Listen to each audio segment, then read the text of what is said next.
Welcome back into Thimbleberry U. I am John Jagay, joined as always by Amy Walls from Thimbleberry Financial. Amy, good to be back with you. Jag, it's great to be talking to you today.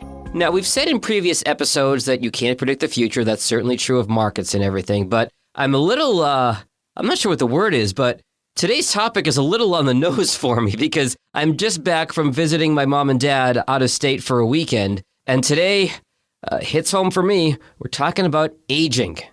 Yes, it's one of those topics it seems that we all want to run from, whether it's dealing with our parents or siblings having aging issues, or maybe it's even yourself and significant other or spouse.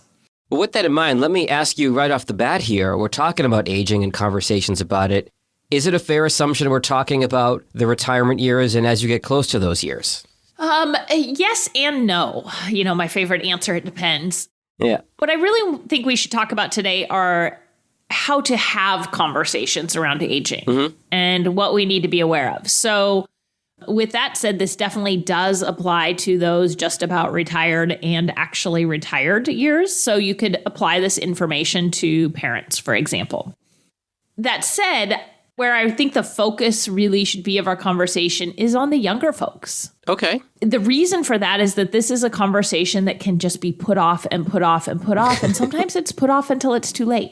Yeah, that's a scary thing. Yeah, absolutely. And I think conversations around aging aren't something that we can put on a to-do list and then check the box on. It's an ever-evolving conversation, right? Because circumstances change, health conditions change, financial conditions change. So it's not like, okay, here's what we're going to do, and we're set for life. Absolutely. I think there's another piece of that. All the changes you named are absolutely accurate and good. There's also just desires for life that change. Okay. And depending on situations you've experienced or that others have experienced that you've heard about, it can make you, and Jag, I'm not referring to you in this, right? Global you, that it can make someone want something different in their life because all of a sudden they heard something that says, oh, I never want that to happen. Oh, yeah. So I think it's important to note that part of the reason for starting these conversations early is that as humans, we hit our cognitive peak around age 35 or 40. Crap. I know. As I was researching this, I went, what? Oh, no. Yeah, I have a 14-year-old daughter, right, that's about to head off to high school. And some of what I read said in certain areas they peak at 18. And I went, whoa, no, this isn't okay. Additionally, there are declines that happen, after that peak. And the declines get steeper once we've gotten to age 60. So when I say this can be a conversation for before retirement and in retirement, and it should be, the reason for having the conversations before that point is so that you have a plan in place for how you want to age, even if it might shift, by age 60.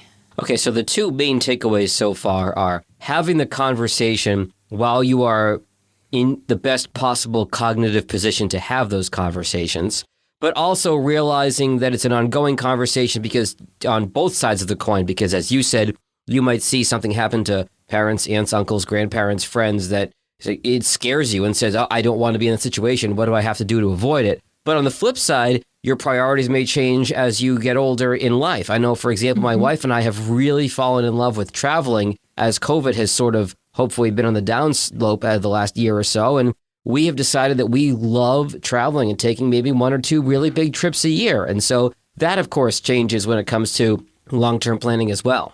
So, Amy, how do you want to define aging and the parameters of having that discussion? I think that, Jag, the best way to have this conversation is to keep it broad and really have an open mind.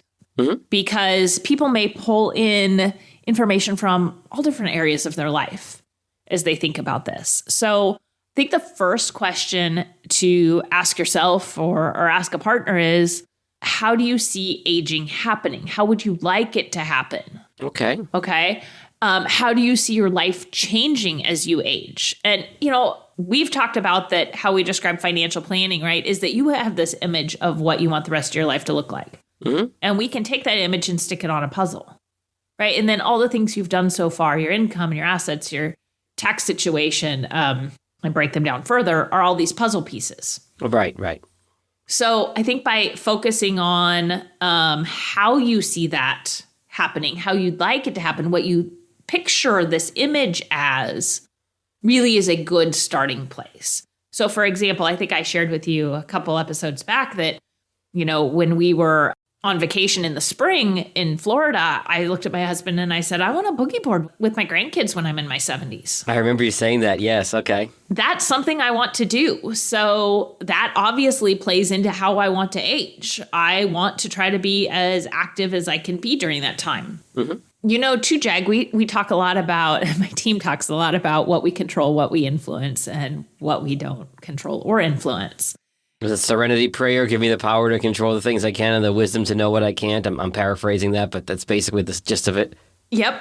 And so part of aging, I think that can, at least from my conversations with clients and folks, that can be uncomfortable is what you may not have control over. Okay. I think it may be important to ask, what do you want to be in control of as you age? Do you want to be in control of whether you drive or not? And whether you can drive, right? Like maybe you say, it's important to me that I can drive for quite a while, but I also just don't want to stick myself in the position where somebody is forced to take that away from me.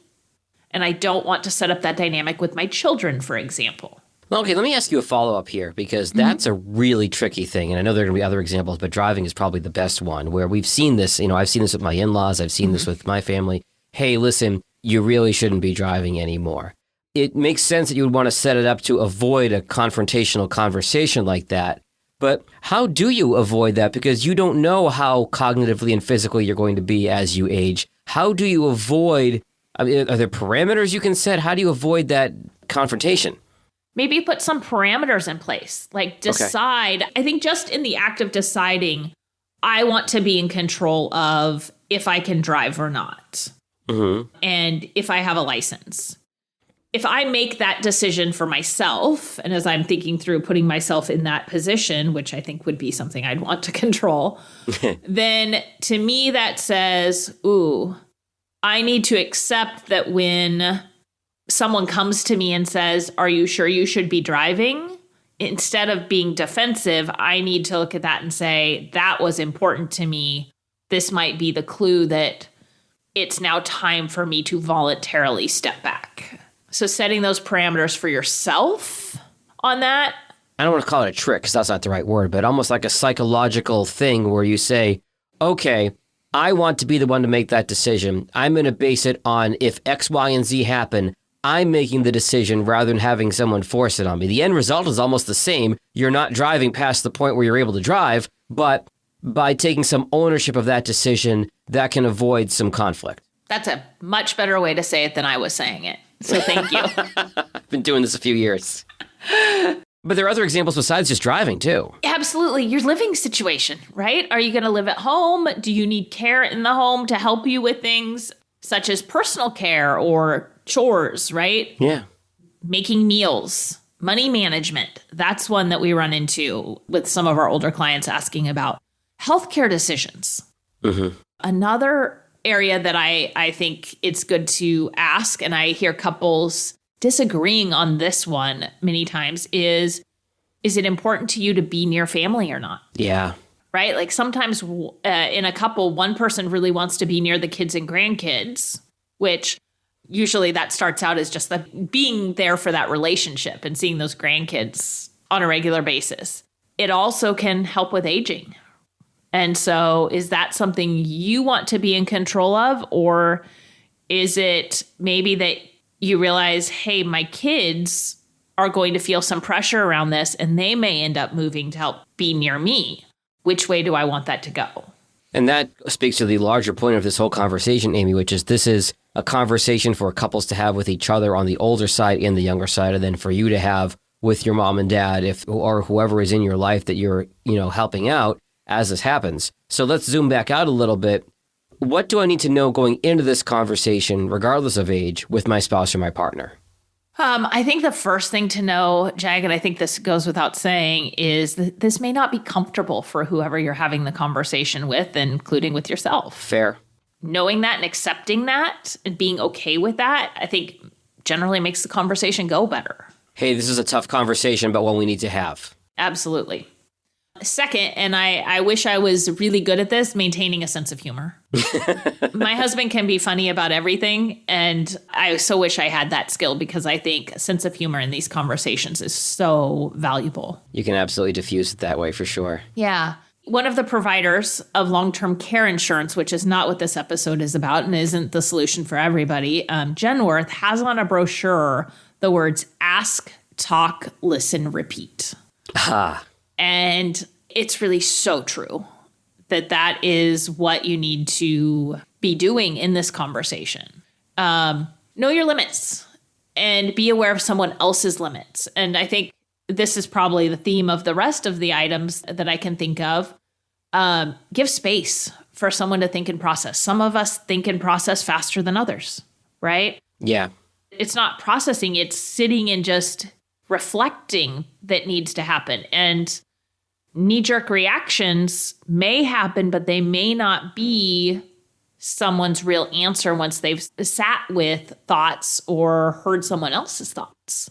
And I think knowing your partner is really important here. I know my wife and I are kind of opposite like this. When I have a problem I'm trying to solve, this won't surprise you and me, but I'm a talker. I talk through it. She's more of the internal processing way of doing things. So she'll be really quiet, but she's working through it herself. And when she's ready to talk about it, she'll talk about it. And we're coming up on our 5-year anniversary. That took me a few years to learn and figure out. So knowing how your partner deals with difficult problems to solve, I think is probably really important as well. So Jag, let me ask a couple questions about that because I love that you brought that up. When that happens and you know she needs time to process, you give her the space to do so, is I think what I heard in there. Yes, once I finally learned that. Yeah. Okay. Yes. What happens when you're both needing to process something and you're needing to talk through it and you know that she needs the space to process it? Is that something where you can go to her and say, hey, look, I know that you're going to process this in your own way. I need to talk through this, though. So can we talk through it just to help me on this so that later we can talk about it? Are we all of a sudden getting into the marriage counselor part of your resume, Amy? Absolutely not. No, but I think that's a fair question. I think it works both ways. I think if I'm feeling really strongly, I say, hey, listen, I know you've got to think about this, but I need to talk this through. Or she may say, hey, I know you want to talk about this, but I need some time, X amount of time to think about it before I'm ready to have the conversation. So I think because we know that about each other, I think we can kind of go either way with it if one person feels really, really strongly about it. Yeah, I think that's great. And thank you for sharing because I think that's so valuable. One, that you recognize it in each other, but two, in this conversation that is hard already, thinking through, my needs and the other person's needs, and how do we get to a place where we're going to have ideas for both of us that we can talk about. Absolutely. Another piece, Jag, is we're saying this is an important conversation to have with yourself or have with a partner. Something to remember is that your significant other may need you to be strong enough to have the conversation even when they don't want to and are resistant. Okay. And what I mean by that is, one choice that could be about aging or it could be about an accident. I'll use a simple example that we hear in the news is there may be certain scenarios where, for example, the plug needed to be pulled. It's not so much aging, it's end of life, which is what aging leads up to. Yeah. But if you haven't had that conversation with your spouse around or significant other around your preferences, in that moment, they may not know what to do. And then they're riddled with guilt. So pushing for the conversation while being respectful of space may actually emotionally help them later on. That is a really stark example that you're giving there, but I think it really drives the point home of, yes, these conversations are not easy to have with your spouse, with your parents, with whomever you need to have it with, but you need to have them so that they know what your wishes will be. And like you said, they're not forced to guess because that's a terrible position to put somebody in. Yeah. I know somebody that is going through Alzheimer's right now and is cognizant enough of their situation that they were able to have conversations with their spouse, who is a complete caregiver. Mm-hmm. Lovely, lovely person. And just one of the most caring, giving people you can meet. And One of the things I love about their situation is they've decided and agreed to the point at which the person with Alzheimer's will get moved into care. Deciding ahead of time. But we talked about having that agency to make that decision ahead of time instead of being forced into something from either side. Yes. And what I love is that they've shared it with all their family and friends. That's huge. Because the caregiver, knowing what they're like and what their personality is like, will likely have a very hard time saying it's time for my spouse to be moved out of the house. Right. Feel that they're letting them down. And by family and friends knowing, what I really see, and I'm close to this couple, is that we can help support that this was the decision and it's the right decision. You're making allies out of all those people in your life. That's important. Absolutely. So other things that in this conversation, I think once you get a framework for what each person might want, that you may run into is you don't know how to continue the conversation because you don't know what your options are. Mm-hmm. So one of the places that you don't know options or, requires research. So in Oregon, at-home care costs about $7,500 a month. Wow. There are some ways to offset some of those sometimes. So neighborhood volunteer groups. This is really cool. We have clients that participate in this in their neighborhood. They go and volunteer, helping people in their neighborhood with things that they couldn't do. So they're not trained caregivers, but they might do grocery shopping or other things on a volunteer basis. And in their neighborhood, they've signed up so that they know that as they age, there should be other people coming into this group to help them. A pay it forward kind of thing. I like that. Exactly. Same thing, I talked about grocery shopping, but meal services, right? What does that look like? And is there a way to facilitate the aging with some services? Mm-hmm. Now, in a care facility, like nursing care specifically, the cost of care in Oregon is about $11,000 a month. So there's different options here, especially when you're looking at lesser care, like independent living in retirement that maybe has memory care or progressive care needs. At some places, rent is high, and at other places, the rent is lower because you buy in with a down payment, essentially. Mm-hmm. So there's different ways that you can enter a community to get this care.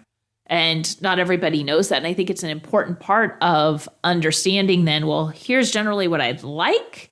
And sometimes it's hard to figure out what you'd like without knowing some details. And these costs are certainly high, no matter which way you look at it, even with some things that can help you out. Absolutely. And then another option is with family, right? Sometimes the preference is, no, I'm not going to burden my family. I'm not going to live with my family, even though my kids say they really want me to. And then when it comes down to it, actually, that becomes the right option when they look at choices. Right. Other things in the research phase of this to be able to continue the conversations are understanding what health insurance covers in terms of costs. Mm-hmm. Health insurance really doesn't touch this. Medicare doesn't touch this. Right. It is Medicaid that deals with long-term care costs. Good to know. And I hear a lot of confusion around that from people. Oh, that's not surprising at all. Amy, once these ideas are sorted and you kind of talk about these different possibilities, what happens next as you continue to have the conversation? Just like we've talked about before with goal setting, this is essentially a goal or a vision of what you want to have happen. Writing it down. Mm-hmm. Writing it down helps solidify it. It will give reference for someone in the future, whether, that's your kids or just a significant other. I think sharing those preferences then with loved ones so they're not caught off guard and they can come back and ask questions. It can be your decision, but to help them understand lets them be able to try to be supportive. It's hard to be supportive of someone when you don't know what they want. Yeah, very true. I've got an 8th grader. And then working with a team to help make your preferences and a strategy towards your preferences real. Mm-hmm. And be able to revise expectations.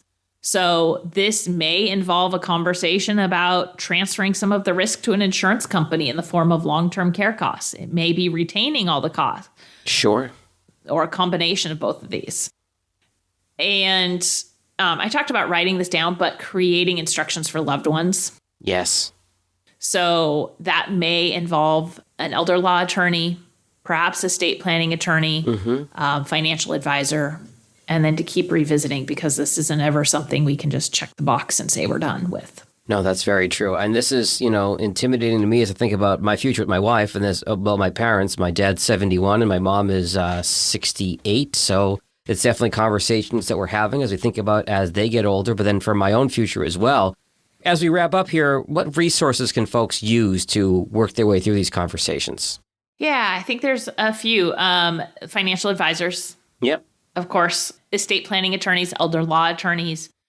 There's a resource in communities that a lot of folks may not have heard about, which are geriatric care coordinators. Okay. And some of the long-term care insurance companies actually include this as part of their policies.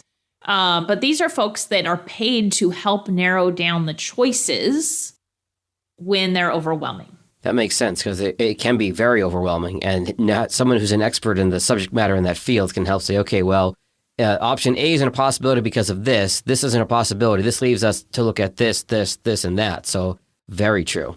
So Amy, you mentioned financial advisors. You and your team, certainly somebody that our listeners can talk to about this or anything regarding their financial future. Best ways to find you? Yes, they can give us a call at 503-610-6510 or visit us online at thimbleberryfinancial.com. Good stuff, Amy. We'll talk again in a couple weeks. Sounds great, Jag. Registered representative, securities offered through Cambridge Investment Research, Inc., a broker-dealer, member FINRA SIPC. Investment advisor representative, Cambridge Investment Research Advisors, Inc., a registered investment advisor. Cambridge and Thimbleberry Financial are not affiliated.